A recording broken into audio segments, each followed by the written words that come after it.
प्रिय विद्यार्थियों, आज हम आपको कविकुल गुरु कालिदास कृत रघुवंशम महाकाव्य के द्वितीय सर्ग के 47वें श्लोक की व्याख्या बताने जा रहे हैं। श्लोक अत्यंत प्रसिद्ध है। एकात पत्रम जगतः प्रभुत्वम नवं वयः कान्तमिदं वपुष्य अल्पस्य हेतोर्बहुहातुमेच्छन् विचारमूढः प्रतिभासि मे त्वम्। इस श्लोक का प्रसंग यह है कि सिंह राजा दिलीप को मूर्ख समझते हुए उनसे कहता है। इस श्लोक का अन्वय इस प्रकार से होगा। एकात पत्रम जगतः प्रभुत्वम नवम वयः इदं कांतम वपुः च। इत्येवं यह अपने से जोड़ सकते हैं। बहु अल्पस्य हेतोः हातुम इच्छन् त्वं मे विचारमूढः प्रतिभासि। इस श्लोक का हिंदी में सामान्य अर्थ देखेंगे। सिंह राजा दिलीप से कहता है कि एकात पत्रम, एक छत्र, जगतः संसार के प्रभुत्व स्वामित्व अर्थात संसार के एक छत्र राज्य, नवम वयः नई अवस्था, और इदम यह कांतम सुंदर, वपुः शरीर, इत्येवं बहु यह सब बहुत, अल्पस्य हेतोः थोड़े के लिए अर्थात तुच्छ गाय के लिए, हातुम त्याग देने के लिए, इच्छन इच्छा करते हुए, तुम में मुझे, विचार मूढ़ः विचार करने में, कार्याकार्य विमर्श में, मूढ़ मूर्ख प्रतिभासी प्रतीत होते हो। इस श्लोक की विस्तृत हिंदी व्याख्या देखेंगे। सिंह राजा दिलीप से कहता है कि एकात पत्रम, एकम अद्वितीयम आत्पत्रम छत्रम आधिपत्यम यस्मिन् तत् एकात पत्रम, अर्थात एक छत्र, दूसरा कोई राजा न हो जो केवल अकेले राजा हो, संपूर्ण राज्य एक छत्र के अधीन हो, एक छाते के नीचे हो, अर्थात संपूर्ण राज्य पर उसी एक राजा का शासन हो। ऐसे उस राजा के शासन को, आधिपत्य को एक छत्र कहते हैं। तो एक छत्र जगतः प्रभुत्वम, जगतः संसार का, प्रभुत्वम स्वामित्व।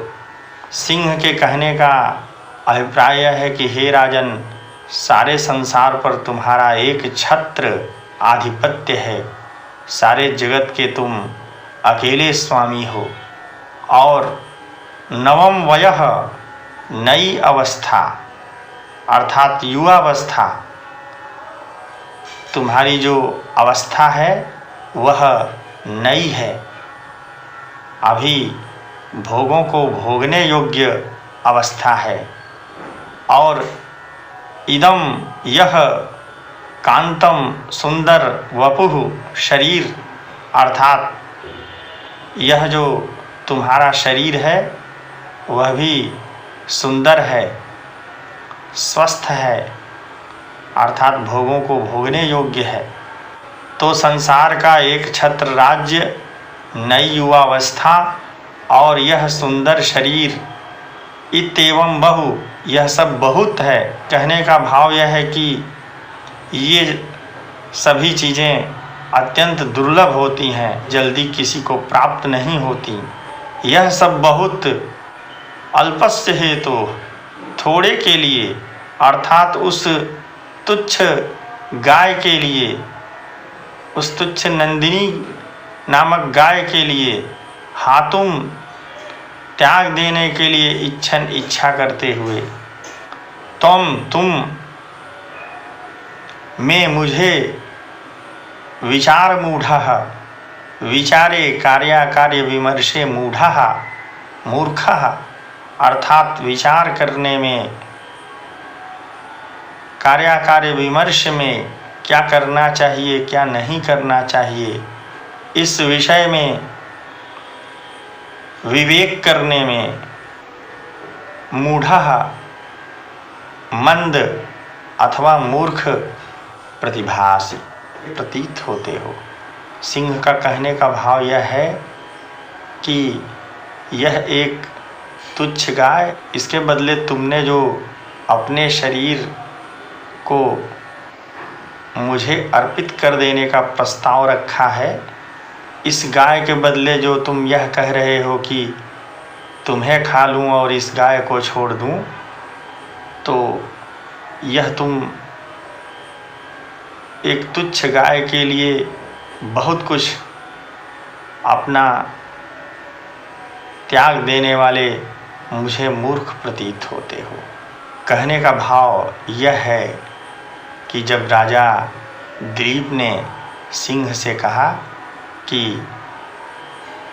इस गाय के बदले मुझे खा लीजिए और महर्षि वशिष्ठ की इस गाय को छोड़ दीजिए, तो सिंह को लगा कि राजा मूर्खता कर रहा है और थोड़े से के लिए, इस तुच्छ गाय के लिए अपना बहुत कुछ त्याग देने के लिए उद्यत हो गया है।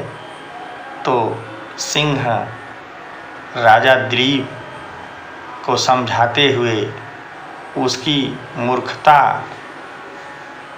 को बताते हुए उससे कहता है कि हे राजन, तुम्हारा सारे संसार पर एक छत्र आधिपत्य है,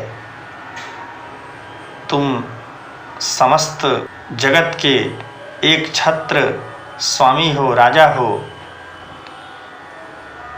यदि धरती पर किसी छोटे राज्य के राजा होते और दूसरे राजाओं से पीड़ित होते, तुम्हारा राज्य निष्कंटक नहीं होता तो उस राज्य को त्याग भी सकते थे, लेकिन तुम्हारा सारे संसार पर एक छत्र आधिपत्य है, तुम्हें कहीं किसी प्रकार की शासन करने में कठिनाई नहीं है, राज्य का भोग करने में तुम्हें किसी प्रकार की बाधा नहीं होने वाली।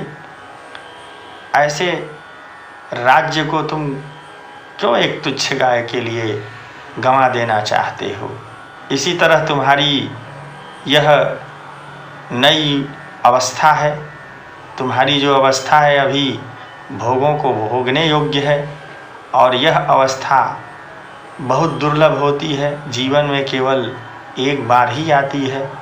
यदि तुम वृद्धावस्था में होते तो भले यह सोच लेते कि अब मृत्यु आसन्न ही है, तो इस एक गाय के लिए अपने प्राणों का त्याग कर देना कोई बहुत मूल्य नहीं है, लेकिन तुम्हारी अवस्था अभी नई है, भोगों को भोगने योग्य है। इसके अतिरिक्त तुम्हारा शरीर भी सुंदर है, स्वस्थ है। यदि तुम कुरूप होते, अस्वस्थ होते, रोगों से ग्रस्त होते, तो एक गाय के बदले वैसे शरीर का त्याग कर देना संभवतः ठीक हो सकता था, किंतु तुम्हारा शरीर अत्यंत सुंदर है, भोगों को भोगने में समर्थ है, तो ये बहुमूल्य चीज़ें तुम्हारे पास हैं जो कि जल्दी किसी को प्राप्त नहीं होती, और यह सब बहुत है। और अल्पस्य हेतु थोड़े के लिए यह सब त्यक्तुम इच्छन, त्याग देने की इच्छा वाले, थोड़े से के लिए यह सब गंवा देने वाले, तुम मुझे कार्याकार्य विमर्श में क्या करना चाहिए क्या नहीं करना चाहिए इसका विवेक करने में मूर्ख प्रतीत हो रहे हो। तुम सही निर्णय नहीं ले पा रहे हो। तुम्हें चाहिए कि इस एक तुच्छ गाय को मुझे खा लेने दो और सारे धरती के राज्य को भोगने के लिए और इस अपनी नई युवावस्था एवं सुंदर शरीर से आनंद प्राप्त करने के लिए लौट जाना चाहिए। इस श्लोक की संस्कृत व्याख्या देखेंगे। श्लोके अस्मिन् राज्ञः दिलीपस्य मूढ़तां प्रकाशयन् सिंहः तं कथयति एकातपत्रम् एकम् अद्वितीयम् आतपत्रं छत्रं यस्मिन् तत् एकातपत्रम् एकच्छत्रं जगतः संसारस्य प्रभुत्वं स्वामित्वं नवं नूतनं वयः अवस्था यौवनम् इत्यर्थः। अथ च पुरो विद्यमानं कान्तं सुन्दरं वपुः शरीरम् इत्येवं बहु अधिकम् अल्पस्य स्वल्पस्य हेतोः कारणात् अल्पफलाय इत्यर्थः। हातुं त्यक्तुम् इच्छन् अभिलषन् त्वं राजा दिलीपः इत्यर्थः। मे मम विचारमूढः विचारे कार्याकार्य विमर्शे किं कर्तव्यं किं अकर्तव्यम् इत्यत्र मूढ़ः मूर्खः प्रतिभासि प्रतीयसे। श्लोकेऽस्मिन् उपजातिवृत्तं लक्षणं तु अनन्तरोदीरितलक्ष्मभाजौ पादौ यदीया उपजातयस्ताः।